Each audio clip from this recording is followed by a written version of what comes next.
So look, I've raised $16 million in total over my VC-backed career.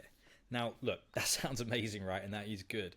However, that was actually my third startup, right? I wasn't my first. My first startup, I actually didn't raise any money.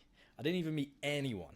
I met zero investors when I tried to go through this funding round for over 6 months. Didn't meet a single person. Tried everything under the book, cold emails, was doing all these things. Couldn't meet a single investor. Now, my second company wasn't that much better. Again, I raised $0. The reason why, again, I couldn't meet enough investors. I got slightly better, of course. I was able to meet, I can't remember the exact number, it was about 5 to 15 investors in the end. But it wasn't a lot, right? It wasn't enough. I didn't convince them enough. And I just didn't create the volume in that you needed to really be doing it. Now, for the other VC-backed companies that I started, we were meeting hundreds of investors at the time. We gave ourselves the biggest chance of success when we were funding and going through fundraising. Now, where I see founders go completely wrong with their funding and really not thinking in the right way is you're not being prepared enough when you're thinking about fundraising and building your network. Volume is everything.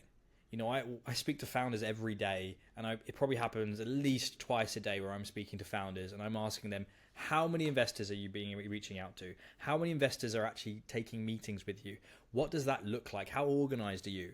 And usually it's anywhere from 5 to 15 maximum, if you're lucky. Sometimes it's only 2 or 3. And this is the problem that you're having. You're not being organized in how you build your network, being systemized about how you build your CRM, understanding how to build your network, not just for investors, but just generally to start to build warm connections, because you need to be thinking long term for this. You need to be thinking over 6, 12, 18 months, even, post, some of the founders that I'm working with who have helped, successfully fundraise for. One, for example, Keith, who, we've just raised £1.7 million for. We've just successfully fundraised. That's great. But we're already thinking about, okay, in a month's time after the dust has settled, how are we being systemized and building his network over the next period of time? How are we going to make sure that he can get to 150, 200 warm connections by his Series A and spending 2 years on that?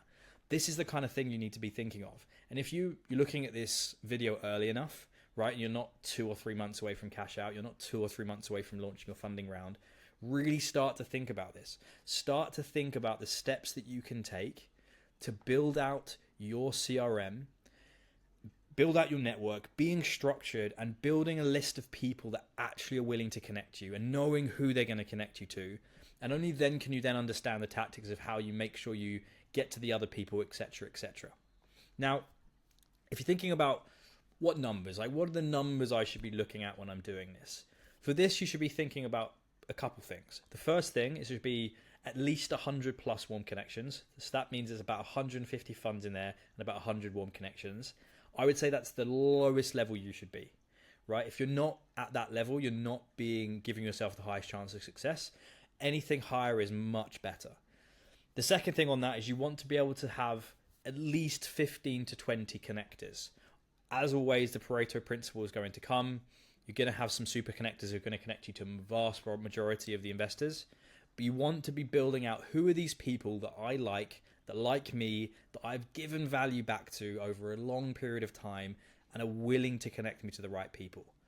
Only at that point are you going to get the volume that you need to successfully fundraise.